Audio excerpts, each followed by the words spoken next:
te quiero regalar entonces este video, música ligera, en la portada musical de Tarde en Casa. Pues sí, mis buenos amigos, el tema de hoy, la enfermedad pulmonar obstructiva crónica, creo que por ahí va, siempre invierto los términos, ha sido producto de muchísimas peticiones de ustedes en relación con esta enfermedad. Y para mí es un placer que haya aceptado venir a abordarla aquí en el programa el doctor Sergio Fernández, a quien doy la bienvenida, especialista de Medicina General Integral, especialista de segundo grado de neumología, profesor e investigador auxiliar y también máster en enfermedades infecciosas. Trabaja actualmente en el Hospital Hermanos Amejeira. Bienvenido, Sergio.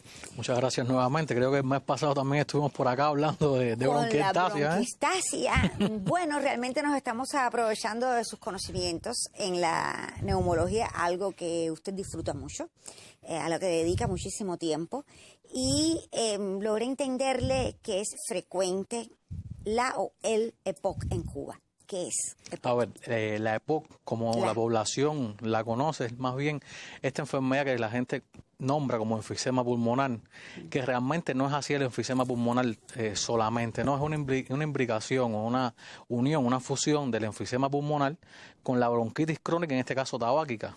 Entonces, vamos a explicar un poquito para que la población logre entender que la enfermedad pulmonar obstructiva crónica, por eso es que se nombra así EPOC, es una enfermedad relacionada básicamente con el humo del tabaco, la polución medioambiental o la calidad del aire de consumo que uno respira diariamente, trayendo como consecuencia, como bien habías encabezado el programa, con una obstrucción irreversible al flujo aéreo. Hay una obstrucción totalmente de todos los mecanismos que son capaces de transmitir el flujo de aire, desencadenando una respuesta inflamatoria a este nivel, afección de la musculatura, del cartílago, del movimiento del epitelio ciliar, que es el epitelio que recubre todo este tejido pulmonar, en este caso del aparato bronquial, y trayendo como consecuencia signos muy clínicos, que es la disnea o la falta de aire, como la conoce la población, la tos y o expectoración. Es una enfermedad prevenible, tratable, pero irreversible. Es decir, que es importante no llegar a ella y por tanto prevenible, porque las causas que la condicionan están bien demostradas y la población está alerta de no llegar a tenerla. Es tratable porque es un esquema de tratamiento que después mencionaremos y de hecho es irreversible, como te decía, porque la afección o el daño que empieza a provocar en todo el aparato respiratorio, básicamente en lo que es los bronquios y los pulmones, realmente una vez que esté instaurado no se recupera. Entonces vamos a detenernos en esas causas, porque si se puede prevenir conociendo bien las causas, podríamos evitarlas, ¿no? Así mismo es. Mira, algo que faltaba y es curioso. Está entre las primeras causas de muerte a nivel mundial. Está entre las primeras causas de muerte, estaba estimándose a razón de la quinta causa de muerte a nivel mundial.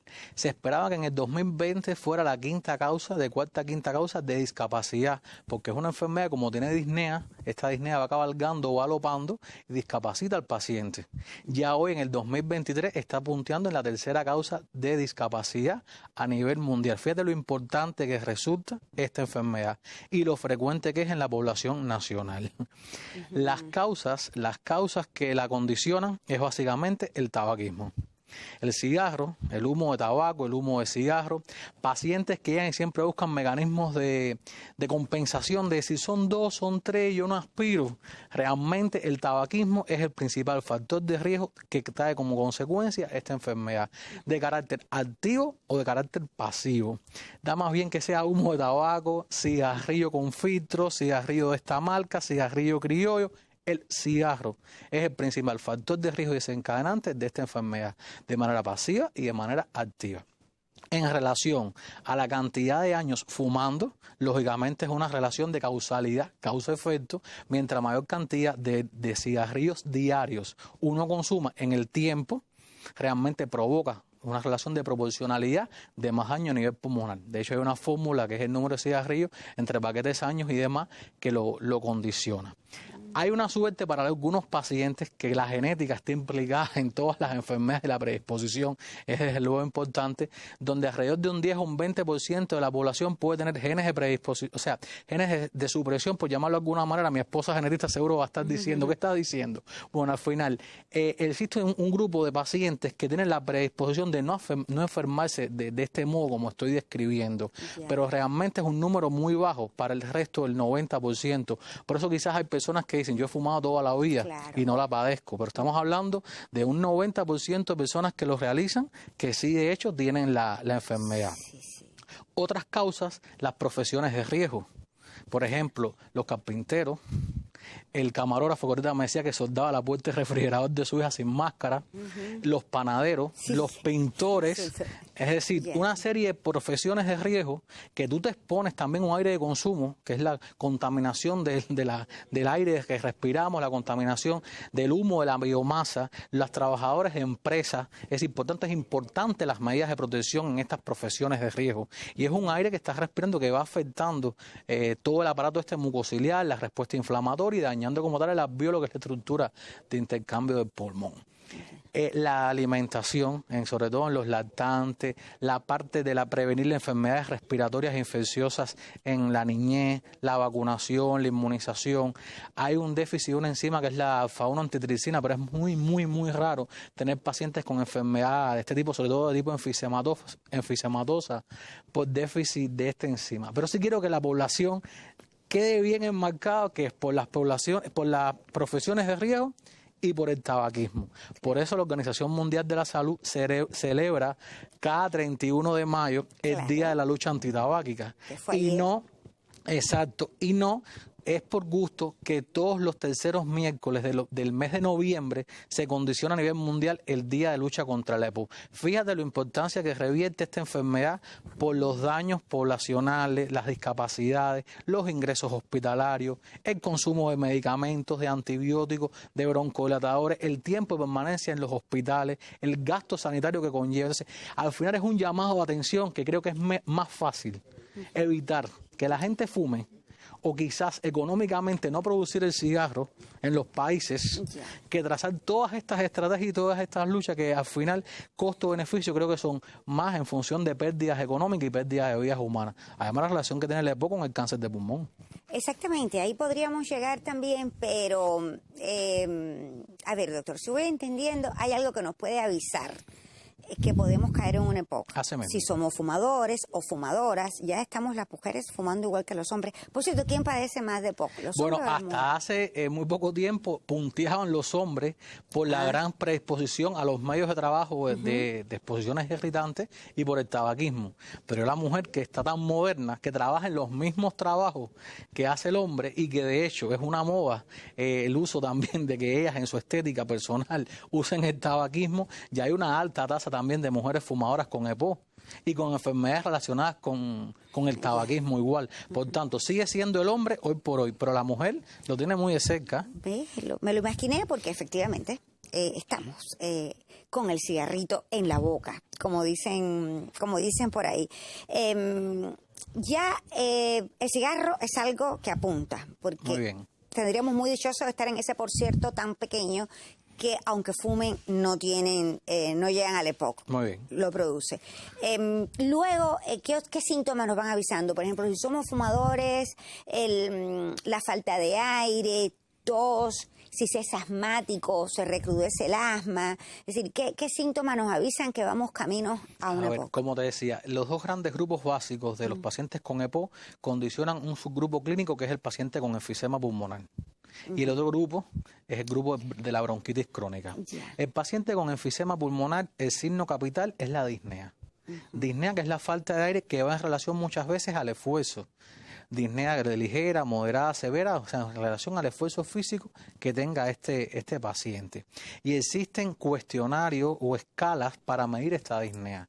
O sea, existe la escala de MRC de disnea que te establece, según el interrogatorio del enfermo, cómo podemos clasificar esa disnea sin tener que usar ciertos elementos que hablaremos en el diagnóstico para poder estudiar esta disnea. En el caso de la bronquitis crónica es la tos y o expectoración 3 meses sucesivos por 2 años consecutivos. O sea, estamos hablando ya de falta de aire o disnea tos y o expectoración predominio matinal. Esos son los síntomas, o sea, clásicos de esta enfermedad. Expectoración, aunque no tenga catarro. Aunque no tenga catarro, y de hecho es un diagnóstico diferencial, la bronquitis crónica, la bronquitis aguda, el catarro, las bronquiectasias que hablamos en el programa anterior, porque todos son enfermedades que cursan con broncorrea, que es la expectoración. O sea, que todo lo que expectora no es ni una cosa ni la otra, es un elemento que la clínica, la epidemiología, el examen físico y demás nos pueda orientar hacia qué diagnóstico tenemos. Pero volviendo al tema de PO, es disnea, tos y expectoración. A veces puede haber hemortisis, también es una enfermedad que puede tener sangrado. Pero lo clásico es estas tres que te había mencionado. Bueno, vamos a parar ahí porque se habrá dado cuenta mi buen amigo que cuando habla de los diferentes, digamos que estadios que tiene la falta de aire, eso es un poco lo que nos hace confiarnos.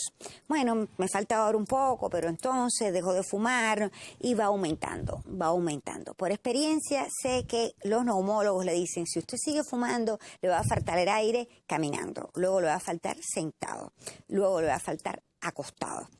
Óigame, y se cumple. De que se cumple, se cumple. ¿Cuántos tipos de EPOC existen? ¿Cómo se diagnostica? ¿Cuál es el tratamiento adecuado una vez que está instalado? Y ya sabemos que es crónico. Cuando regrese, continuaré hablando con el doctor Sergio Fernández. Ahora los dejo con Mundo Alucinante, este de hoy dedicado a fotos maravillosas de ardillas.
Ardillitas hermosas.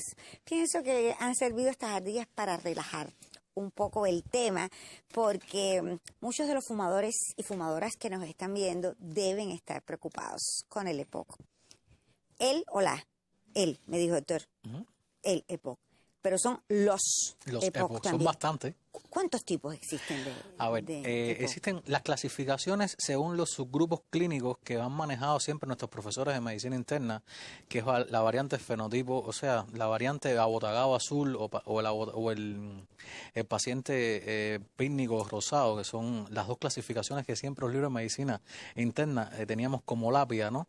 Era aquel paciente con manifestaciones clínicas de tos y expectoración, con el paciente pequeño y gordito, que era el bronquítico crónico, y aquel paciente con manifestaciones de delgadez extrema, longilíneo, con toras en tonel y con el signo capital de la disnea, el enfisematoso. Ya eso ha ido cambiando porque hemos visto variantes mixtas, es decir, pacientes que concomitan ambas variantes clínicas. A veces muchos pacientes no están clásicamente ubicados en un prototipo de enfisema o de bronquítico y tienen un componente mixto, es decir, que tienen enfisema, que es la disnea, tos y o expectoración. Y han surgido diferentes clasificaciones. Ahora los españoles han hecho un grupo que es los llamados fenotipos, agudizador y no agudizador, y dentro de ellos lo dividen en fenotipo bronquítico crónico, mixto y enfisematoso. En fin, es una clasificación que nos ayuda a la hora del manejo de estos casos. También está la clasificación según la variante de la prueba funcional, o sea, la espirometría, que es la prueba funcional que se realiza, ojo, con este detalle que después conversaremos, no se me va a olvidar a la hora del diagnóstico, es un instrumento rápidamente que nos ayuda a diagnosticar si tienes la enfermedad. De hecho, la regla de oro del diagnóstico de la enfermedad no es por radiografía, no es por clínica, es por la espirometría. Y esta espirometría, según los valores que tengamos presentes, nos los permite clasificar en leve, moderada, severa o muy severa a la enfermedad. Ya también puede tener hasta cierta clasificación imagenológica una vez que veamos los diferentes patrones y que podamos estandarizar que tiene el paciente un enfisema, y este enfisema a su vez puede, con ciertas pruebas funcionales asociadas a pruebas imagenológicas, tomográficas y demás, dar diagnósticos de tipos de enfisema, en este caso centrobliar, panacinar, paracental, por las localizaciones, por las características, en fin, existen varias clasificaciones clínicas, funcionales, imagenológicas, espirométricas, que son importantes. Todas dentro de enfermedad pulmonar todas dentro de enfermedad crónica. pulmonar obstructiva crónica, que te permite ir llegando a un diagnóstico más certero, un diagnóstico precoz y un tratamiento más oportuno. Profesor, por favor, hábleme de la prueba esa que usted dice que es clave, Espirometría. Espirometría. Te digo porque, mira, no es poco frecuente que los pacientes lleguen a consulta por tener falta de aire o tener tos, le hacen una radiografía de tórax. El paciente longilíneo es aquel paciente que es delgado y flaco. A estas personas que predomina la altitud sobre la corpulencia, son personas delgadas, tienen un fenotipo de tórax longilíneo. Y estos pacientes, por haber tenido una falta de aire y una tos, ya los diagnostican como paciente enfisematoso sobre una placa de tórax. Porque ves signos radiológicos que te hacen sospechar, que son los llamados pseudoenfisemas, es decir, porque tiene un tórax que tiende a ser en tonel, un corazón en gota, unos diafragmas descendidos, unos espacios intercostales ensanchados, y ya llevan al diagnóstico ese paciente de enfisema. Y a lo mejor ese hombre nunca ha fumado en su vida. La edad que tiene es una edad de 30 y pico de años, que realmente le poco, como te dije que es una enfermedad de causalidad, aparece en relación con el tiempo fumando, por tanto es poco frecuente que sean menores de 50 años los pacientes que la padecen, es años de exposición, y te hacen ese diagnóstico y vas toda la vida ya pensando en ese diagnóstico. Es una prueba orientativa, o sea, como te decía, el método clínico es por el interrogatorio, los antecedentes de ser fumador, el cuadro clínico, la radiografía orientativa, pero la espirometría, que es una prueba que se hace en los hospitales donde existe el equipo para realizarla, es una prueba sencilla, barata, reproducible, nada costosa, donde tú lo introduces al enfermo una boquilla, ocluyes la nariz, y ante un especialista, un licenciado que conoce las voces de mando y las curvas que se establecen, hace el paciente soplar, como hablamos, inspirar, expirar y demás, y se van dibujando una serie de curvas que después esos valores de curvas tienen una serie de parámetros, la capacidad vital, el volumen expiratorio, o sea, para no ser complicado el programa y el público logra entender. Y esos valores... Tiene que soplar al mandato del especialista, tomar el aire, soltarlo según le vaya diciendo esta persona. Y tiene valores para esos parámetros que te había mencionado según la edad, el peso y la talla. En función de esos valores estandarizados para una paciente, en este caso usted, de su edad, su peso y su talla, esos valores están estandarizados y se miden con los reales que usted ha realizado en la prueba. Se hacen entonces valoraciones y se llega a definir si el paciente tiene una EPOS, por ejemplo, la relación BEF, capacidad vital, que es un cociente que se establece, si es menos del 70%, ya eres un paciente tributario. Y a su vez vas viendo el BEF como volumen expiratorio forzado y lo vas clasificando según ese valor numérico en leve, moderado, severo, muy severo. O sea, que la prueba te permite diagnosticar la enfermedad y clasificar la severidad de la misma. O sea, que es la regla de oro del diagnóstico. Uno puede tener la sospecha clínica o la alta sospecha clínica con la radiografía sugestiva, pero la conclusión del diagnóstico y la clasificación la hace la espirometría. Incluso tienes otros medios diagnósticos, la oximetría, el oxímetro de pulso, para ver que el paciente desatura al reposo y a la marcha. Hay un test muy útil, que es el test de la marcha de los 6 minutos, que es que tú mandas al paciente en 300 metros a caminar y vas viendo cómo los valores estos se van modificando según la marcha. Es orientativo. Ya hay una cosa que es la escala de Bodex, que Bodex tiene parámetros, por ejemplo, el índice de masa corporal, la espirometría dando, o sea, el BEF, el test de o sea, el índice de disnea según la MRC. Ajá. Y entonces con todas estas variantes tú estableces el BODES de ese enfermo, que es un puntaje. Y es un instrumento que te permite saber pronóstico, supervivencia, respuesta al tratamiento.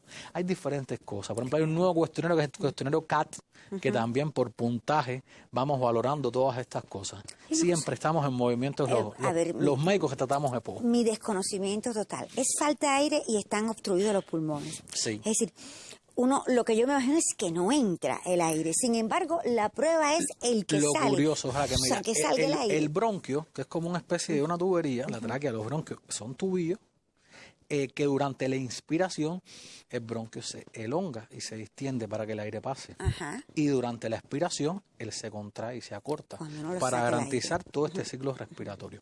El paciente con EPOC ha perdido todos esos mecanismos y por demás entonces el intercambio se ve totalmente deficitario.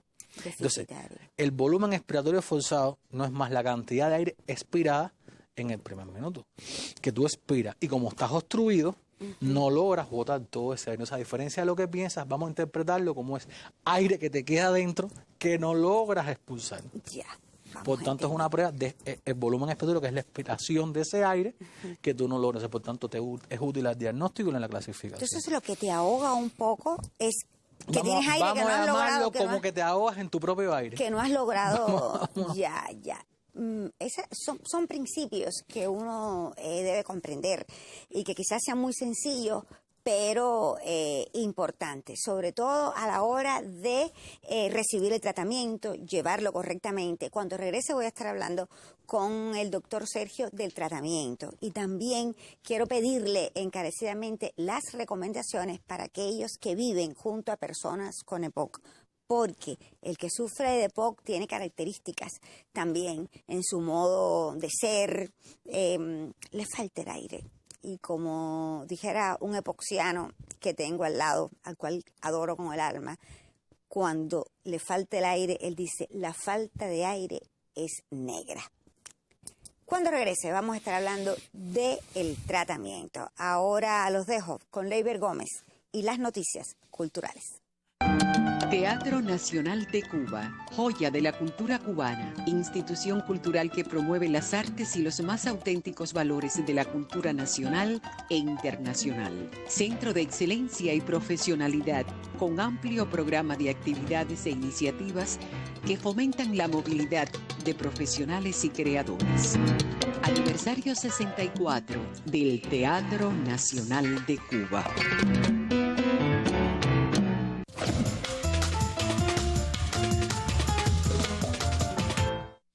Les reitero las buenas tardes y le agradezco por mantenerse fiel a su revista De Tarde en Casa. Tiempo ya para nuestro segmento de las noticias culturales. Y lo decía desde el inicio, que recibo con muchísimo placer a Nereida López Laura, directora del Teatro Nacional de Cuba. Bienvenida. Qué bueno tenerla con nosotros. Muy bien, muy bien. Además, cuando uno llega aquí, pues se carga de muchas energías positivas. Así que Raquelita siempre y tú transmiten ese buen ambiente. Esa es la idea. Bueno, veíamos hace solo segundos un spot que hablaba de la importancia, ¿no?, de esa joya para la cultura cubana que es el Teatro Nacional de Cuba, y que el próximo 16 de junio cumple 64 años de su fundación. Así mismo, bueno, para mí y en representación de todos los trabajadores, es una maravilla trabajar en esta institución, y tú los últimos tiempos has estado muy pegadito a nosotros y admiro tu talento y tu trabajo.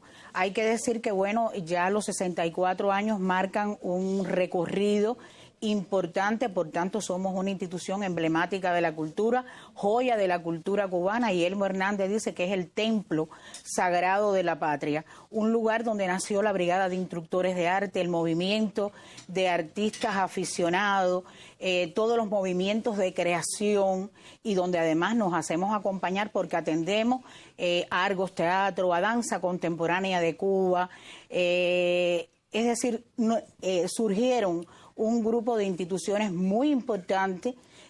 Allí, como también tenemos el Centro de Documentación María Lastadio, y también es un complejo donde están las instituciones del EGREN, el Café Cantante y el Delirio Habanero.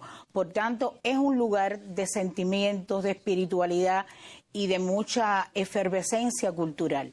Yo le contaba antes de que comenzara la entrevista que por estos días suceden, ¿no?, algunos de los principales eventos de nuestro país: el Jazz Plaza a inicios de año, el Cuba Disco hace muy poco, Corazón Feliz hace solamente unos días, en fin, muchísimos eventos para todo público cubano, pues sucede o está sucediendo justamente desde el Teatro Nacional de Cuba. Imagino que para celebrar este aniversario, 64 años, se han estado planificando y gestando un grupo de actividades importantes, ¿verdad? Sí, cómo no. Nosotros decirte que, bueno, en la Sala Avellaneda este fin de semana vamos a continuar con Prodanza, es decir, con la maestra Laura Alonso. También vamos a tener a danza, a Costa Danza. Vamos a tener los días 23 y 24 Ancentro Sinfónico, que tiene que ver con la presentación del disco de síntesis del Grammy Latino. En la Sala Covarrubia, bueno, por hablarte de algunos, no de toda la programación, vamos a tener a Boleros de Oro, pero también vamos a tener al Teatro Lírico Nacional. Por tanto, son un grupo de actividades importantes en la programación que tenemos. Y como actividades fundamentales, bueno, vamos a tener el 6 de junio, vamos a estar inaugurando una exposición en el lobby de la Sala Avellaneda, Un Abrazo al Honor. Es decir, un grupo de artistas. Tenemos que agradecer a la Galería Colac Habana, auspiciado por el Fondo de Bienes Culturales, pero además en todo este tema tan importante del Comité de Género, vamos a tener un encuentro de mujeres empoderadas, que vamos a tener a Lisette Vila y mujeres de las diferentes instituciones de la cultura, que yo creo que va a ser un momento importante para el crecimiento que hemos tenido en todas las actividades. El día 15, que bueno, es el día que antecede a nuestro aniversario, vamos a hacer una actividad comunitaria desde los propios jardines del Teatro Nacional de Cuba, que bueno, en complicidad con la Dirección Municipal de Cultura de Plaza, con los compañeros del INDER, con los propios proyectos, los juglaritos, con la Academia de Canto Mariana de Gonic. Es decir, vamos a hacer una gran fiesta, porque bueno, como tú bien decías, seguimos y vamos a tener el corazón feliz, porque tuvimos ahora sábado y domingo el 4º encuentro internacional de la canción infantil, y por supuesto son muchas las actividades que vamos a gestar alrededor de esta fecha, donde yo te diría que lo mayor que nos puede estar pasando es el excelente colectivo de trabajadores que tenemos. Nosotros, ante los días del 1 de mayo, recibimos la bandera de colectivo nacional, que esta bandera la aprueba el Secretariado Nacional de la Central de Trabajadores de Cuba, y tiene que ver con toda esa programación, con toda esa profesionalidad, con el amor como servidores públicos que nosotros estamos desde esa institución joya de la cultura cubana. Bueno, pues reciba a ese grupo de trabajadores que hace posible que funcione para todos el Teatro Nacional de Cuba, nuestro reconocimiento desde la revista de Tarde en Casa. Gracias por llegar, gracias por compartir con nosotros esta importante celebración. Está de más decirlo, usted sabe que las puertas de la revista están abiertas para usted y para todo su equipo de trabajo. Reitero la felicitación y le agradezco por su presencia. Usted no se vaya, siga con nosotros, estamos en vivo hasta las 7. Ahora siga con Raquel y sus invitados, siempre de Tarde en Casa.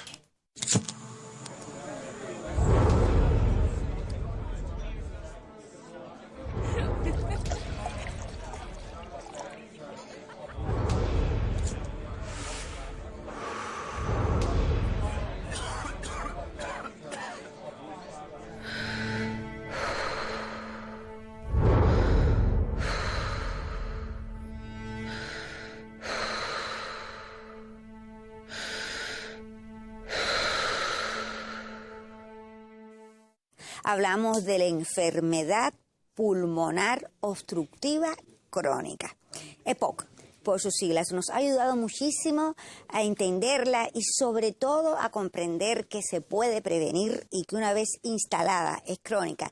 El querido doctor Sergio Fernández, a quien vuelvo a dar la bienvenida.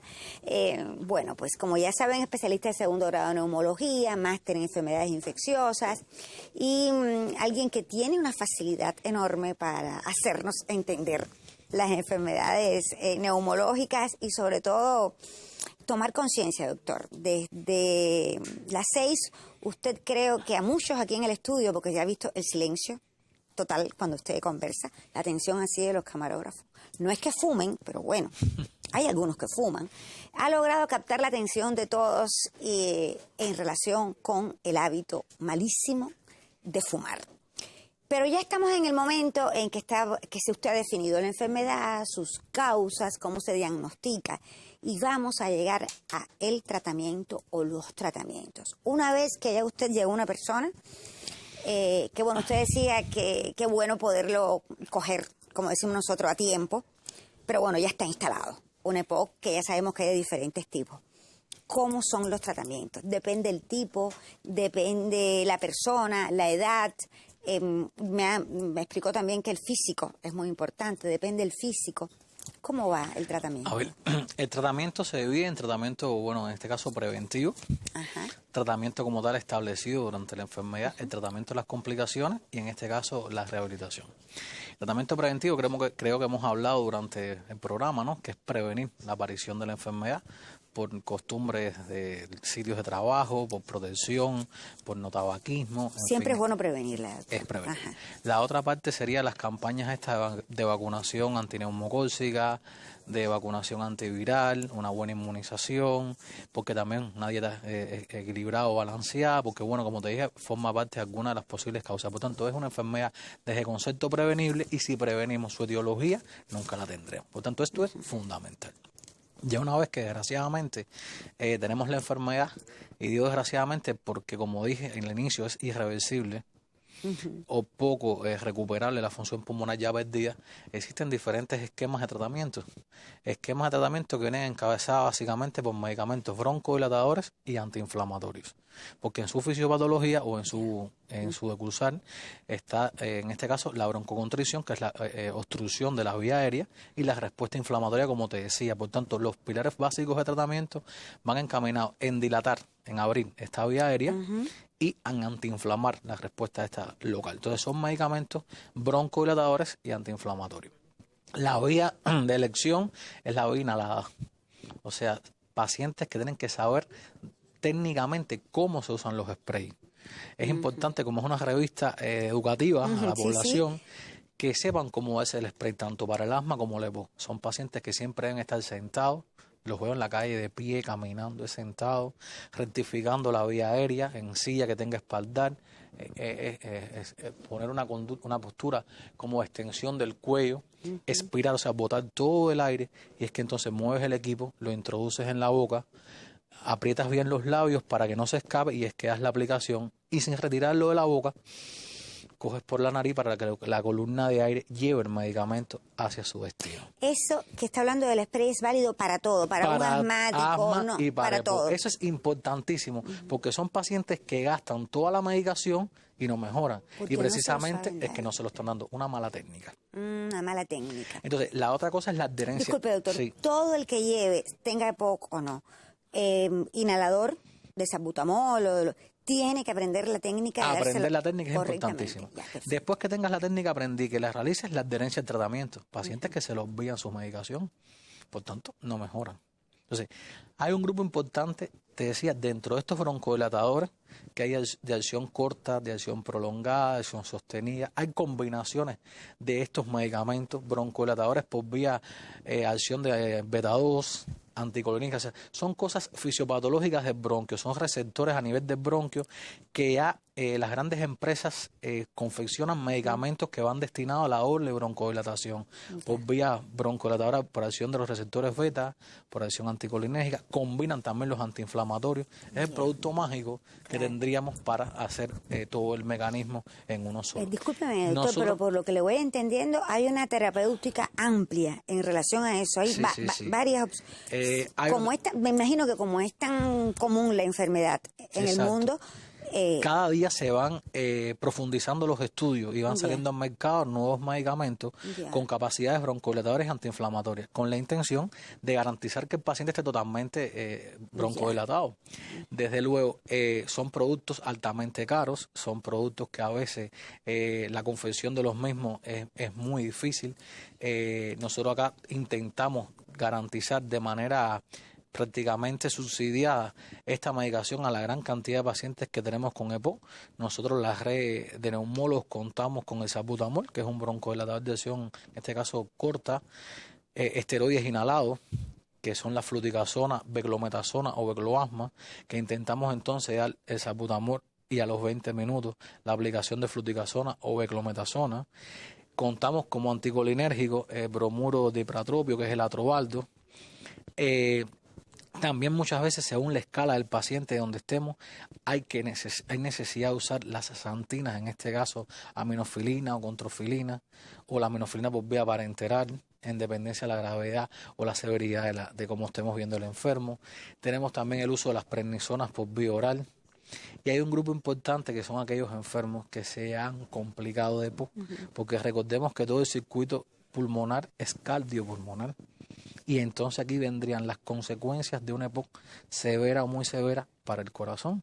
Y estaríamos hablando de la hipertensión pulmonar secundaria. Puede dañarse el corazón a partir de una EPOC. Exactamente. Recordar los mecanismos que funcionan ellos dos como un todo, con el mecanismo de garantizar todo lo que es la ventilación, la circulación, corazón-pulmón. Por ende, esto va a traer como consecuencia afectaciones cardiovasculares, trayendo una hipertensión pulmonar secundaria, y lo que se conoce como cor pulmonar, que es aquel enfermo cuando tú empiezas a identificar que la disnea empeora, que los miembros inferiores empiezan a tener un poquito de inflamación o edema, que hay que descartar que no sea por el uso de prednisona, que una vez que no es por ello, hay que sospechar que tenga una hipertensión pulmonar o un cor pulmonar. Es que entra el uso del ecocardiograma para medir las presiones de las arterias pulmonares. Y si diagnosticamos la hipertensión pulmonar, está el Cinarafil, que conocemos como Viagra, que su indicación y su prescripción es básicamente para vasodilatar esta situación y el paciente mejora la sintomatología. Eso. O sea, hablar de tratamiento de PO es bien complejo, porque además una hora de PO en la uno trata de dar lo que más tiene. Doctor, lo pero sé, bueno, lo es sé. complejo. Pero bueno, si algo estamos sacando, dejando claro, es que es un tratamiento que lleva muchísima disciplina, tanto del paciente como de los acompañantes, como los familiares. ¿Qué recomienda a la familia con pacientes con EPOC? A ver, como te decía, hay muchos pacientes ya con EPOC severa y muy severa que están discapacitados. Por tanto, son aquellos enfermos que uno tiene que transitar con ellos en la casa para ayudarlos a bañarse, hasta peinarse, a vestirse. Y viene lo que es el síndrome del cuidador, son enfermedades crónicas de mucho tiempo en la casa, donde la persona que los cuida muchas veces se sienten un poco estresados o ansiosos por traer este enfermo en el hogar. Ellos adoptan posturas como en esta posición, con la intención de mejorar la mecánica ventilatoria. Ellos necesitan oxigenoterapia continua domiciliaria, que es otro pilar de tratamiento muy importante que en estudios de evidencia, fíjate lo importante que es la deshabituación tabáquica si está fumando, y la oxigenoterapia, que en estudios de evidencia son las que muestran evidencia A para el mejoramiento y la mortalidad del paciente con EPOC. O sea, eso quizás en algún momento se nos da un chance de hablar de esa habituación, pero la oxigenoterapia continua domiciliaria, que es oxigenar al enfermo con el balón en la casa, 16 horas, sobre todo en horario nocturno, que duerma con este baloncito a 3 litros por minuto, es muy bien para estos enfermos. O sea, saber manejar el balón, saber manejar el fluidificador, saber cuando el paciente está exacerbado es que está complicado, descompensado, en fin, y es que tú conozcas el grado de disnea. Este es el grado de falta de aire de mi papá. Cuando estoy un poquito más allá es que está descompensado. Las piernas están así, están un poquito más inflamadas, están descompensadas. Esta tos y esta falta de aire con esta expectoración es así, pero ahora noto que cambió. Entonces, esas cosas, el familiar o cuidador tiene que estar al pendiente. Empieza a hacer fiebre, la expectoración es amarilla verdosa, es que está descompensado, algo está sucediendo. Muy bien, doctor. El cuidador, al que le hemos dedicado otros programas aquí, es importante. Y yo añado, tener muchísima paciencia, porque las personas que le faltan el aire suelen tener mal genio. No se sienten bien, les está faltando el aire. Gracias, doctor. Quedan las preguntas del público. Quedan las preguntas del grupo del público, pero hoy es un día importante para un equipo técnico que lleva un trabajo de 25 años en nuestro país. Voy con uno de los miembros de este equipo. Aniversario 25 de la Red Cubana de Personas Viviendo con VIH, organización de la sociedad civil de base comunitaria proveedora de servicios, acompañamiento en salud, promoción del autocuidado, formación de capacidades, consejerías, apoyo mutuo, orientación jurídica, en función de elevar la calidad de vida de las personas que viven con VIH. 25 años sembrando amor. Y precisamente mi próximo invitado es un miembro del equipo técnico nacional de esta red que está cumpliendo 25 años, la Red Cubana de Personas con VIH. La bienvenida para Jorge Raúl Campos. Gracias por estar, felicidades. Sí, buenas tardes a ti y a todo el equipo. Felicidades en este aniversario 25 de una red que usted es fundador de ella. ¿Cómo recuerda esos inicios de la red hace 25 años? Bueno, realmente, y como todos saben, la epidemia es mucho más vieja en Cuba. La red comenzó algunos años después. Se inició el trabajo en el Sanatorio Santiago de Las Vegas por otro grupo que fue el Grupo de Prevención de SIDA. GP-SIDA fue el que inició el trabajo de prevención en el país. Después, en el año 1998, cuando comenzó el sistema de atención ambulatoria, o sea, cuando las personas ya no estaban todo el tiempo en el sanatorio, estaban en sus casas, en su centro de trabajo, se funda el Centro Nacional de Prevención de VIH.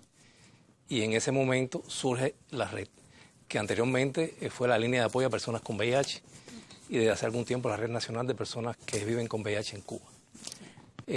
Fue un tiempo muy hermoso donde comenzamos a hacer muchísimas actividades para evitar que las personas se infectaran de VIH y fallecieran por SIDA. Fue un momento decisivo en el Programa Nacional de VIH en el país porque nosotros nos convertimos en parte de la solución a ese problema que tenía el país y que actualmente se mantiene. Pienso que ese momento fundacional fue importantísimo donde aprendimos nosotros a vivir dentro de lo que fue el mundo del VIH en Cuba y al mismo tiempo aprendimos a capacitar a otras personas, a sus familias, a sus seres queridos para que también aprendieran y seguir aprendiendo cada vez más. En esos inicios, a lo largo de todos estos años, ha sido importantísima también la función y el valor y el trabajo de nuestro querido doctor Jorge Pérez, a quien le mandamos un beso grande. Bueno, el autor de esos libros maravillosos relacionados con el SIDA, con pacientes con SIDA, doctor en ciencias, profesor consultante y alguien que lo sé muy cercano a la red. En la actualidad, Jorge, ¿cómo ve usted el trabajo de la red? Bueno, indiscutiblemente hemos crecido muchísimo. Hemos crecido muchísimo y estos 25 años tiene un plan de actividad gigantesco, que en algún momento pensé compartirlo, pero a grosso modo voy a hablar de algunas cositas que se están haciendo desde principios de la semana pasada. Jorge Pérez, como tú decías, ha sido una persona en la que se confía mucho y siempre ha estado presente y ocupado. Es una frase que él siempre dice, que él no se preocupa, que él se ocupa. Y de esa forma nos ha ido enseñando y capacitando y apoyando en todo momento. Es una persona que indiscutiblemente tiene un valor inestimable en nuestra red. De hecho, es uno de nuestros primeros miembros honorarios, sí, porque él está ahí en cada momento. Indiscutiblemente, el trabajo ha crecido mucho, respondiéndote, y estamos enfrascados en muchísimas cosas. El trabajo ha crecido a todo lo ancho y largo. Sí, efectivamente, es algo importante. La red tiene representación en cada una de las provincias.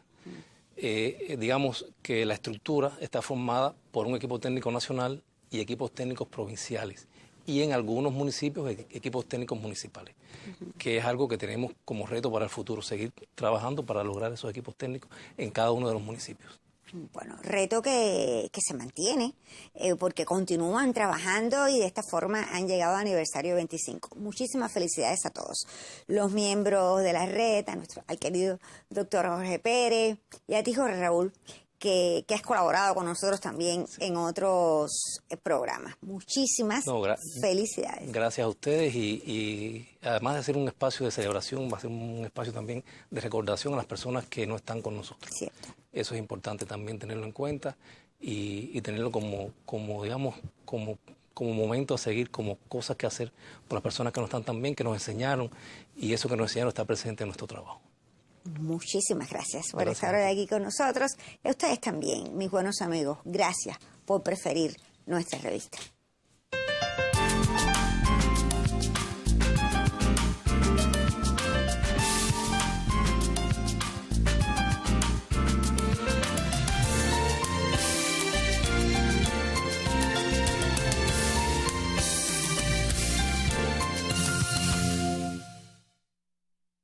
Pues sí, listos ya para dar respuesta a las preguntas, también compartir saludos, felicitaciones que han estado llegando a través de la vía telefónica y por nuestras plataformas digitales. Quiero comenzar saludando a María Victoria González Vicky, nos ve desde el Vedado. Un beso grande para ella y el agradecimiento por ser fiel a nuestra revista. También a Luz Marina Campos, nos ve desde su hogar, le encanta la revista y le agradezco por sus palabras hermosas a través de plataformas digitales. Sabrina Castillo también es una gran amiga que nos ve desde Plaza de la Revolución, acá en la capital. Gracias por la fidelidad. Y el saludo también para Maida G. Bello. Ella nos pide que por favor en algún momento hablemos un jueves médico sobre los pacientes con hemodiálisis o que les realizan hemodiálisis, porque dice que, bueno, pues le interesa que hablemos de ese tema.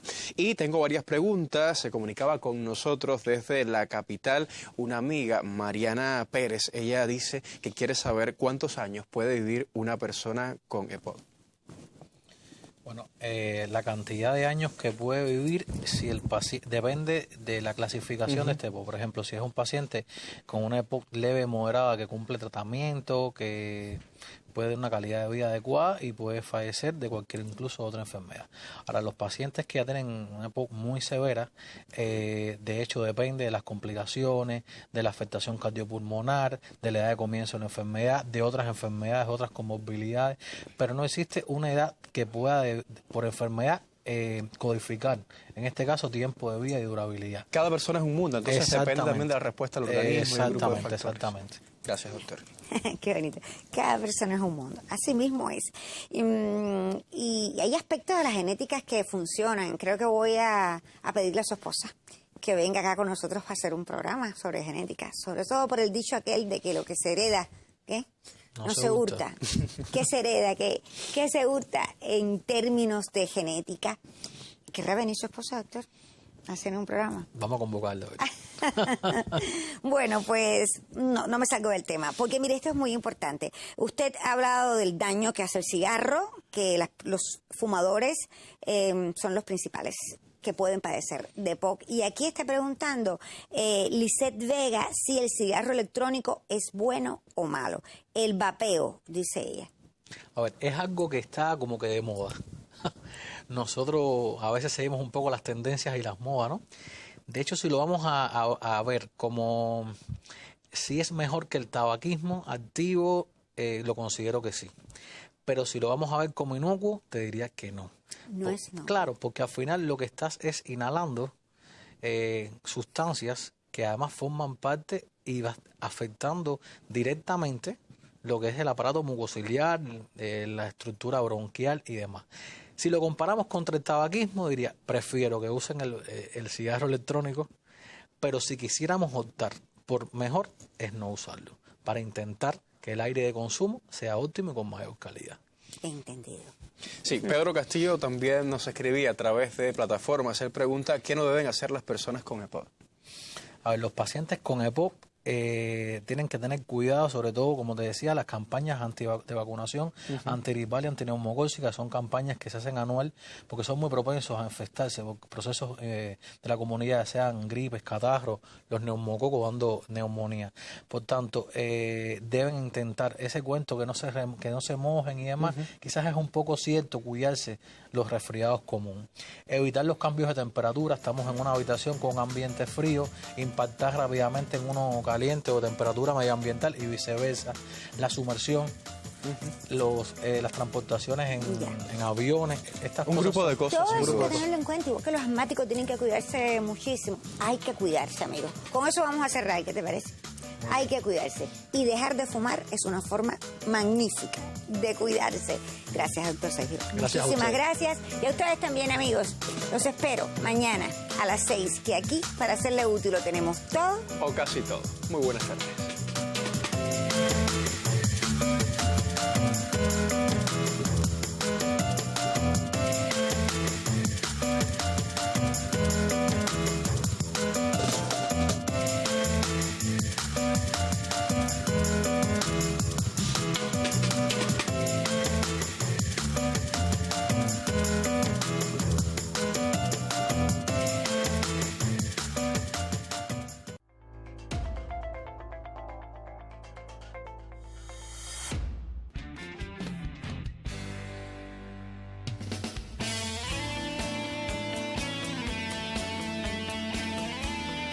Los viernes a las 7 podremos conocer a jóvenes de nuestro país que se enfrentan a disímiles tareas poniendo su empeño con la convicción de que saldremos adelante. En el canal educativo, Jóvenes por la Vida.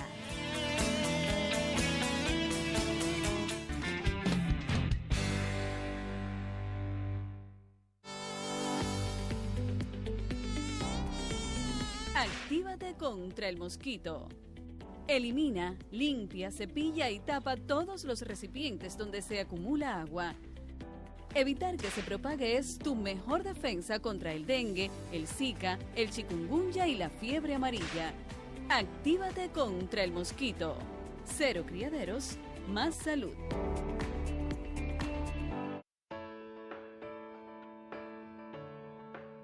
A veces hay cosas ajenas a nosotros que nos impide obtener la tecnología de primer nivel.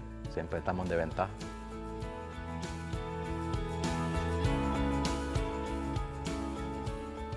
Hay mercados que no podemos, por ejemplo, aquí en el área tenemos a Estados Unidos, tenemos muchos países que tienen el arma que nosotros practicamos, que tienen compañías como las Pardini, que están en Estados Unidos, en Puerto Rico, en varios, pero a veces el bloqueo no nos deja.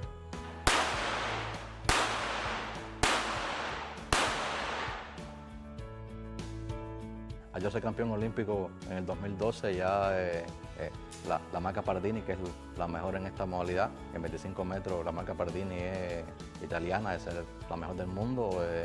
Yo estuve en el 2019 allá, más o menos burlamos el bloqueo y pude ir allá a Italia para cambiar 2 armas, y ahí aprovechamos ya que estaba yo presente ahí y fuimos a la policía ahí de Italia, y es verdad que aparecíamos en el listado de la lista negra y no nos dejaban adquirir a través de ese país, adquirir armas de fuego. Sí, armas de aire, pero no armas de fuego, que es donde estamos más golpeados con respecto al mundo.